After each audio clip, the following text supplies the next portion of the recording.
বিধ্বংসী ব্যাটিংয়ে একের পর এক ছক্কা মেরে সেঞ্চুরির খুব কাছে পৌঁছে গেলেন ফিন অ্যালেন।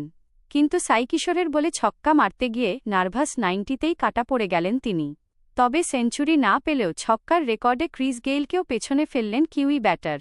ইডেন গার্ডেন্সে শনিবার রাতের ম্যাচে গুজরাট টাইটান্সের বিপক্ষে ৪-৪ ও ১০ ছক্কায় মাত্র ৩৫ বলে ৯৩ রানের ধুন্ধুমার ইনিংস খেলেন অ্যালেন।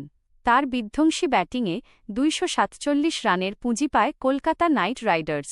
পরে ম্যাচ জিতে যায় ২৯ রানে। এক ম্যাচ আগেই দিল্লি ক্যাপিটালসের বিপক্ষে ৫-৪ ও ১০ ছক্কা মেরে ৪৭ বলে ১০০ রানের অপরাজিত ইনিংসে দলকে জিতিয়েছিলেন অ্যালেন। এবার গুজরাটের বিপক্ষেও তার ব্যাট থেকে এল ১০টি বিশাল ছয়ের মার। আইপিএলের দীর্ঘ ১৯ বছরের ইতিহাসে এই প্রথম কোনো ব্যাটার এক আসরে একাধিক ম্যাচে ১০টি করে ছক্কা মারার কীর্তি গড়লেন। টুর্নামেন্টের ইতিহাসে আর কোনো ব্যাটার একই আসরে একের বেশি ম্যাচে ১০টি ছক্কা মারতে পারেননি। ইউনিভার্স বশখ্যাত ক্রিস গেইল আইপিএলে ৪টি ভিন্ন ম্যাচে ১০ বা তার বেশি ছক্কা মেরেছেন।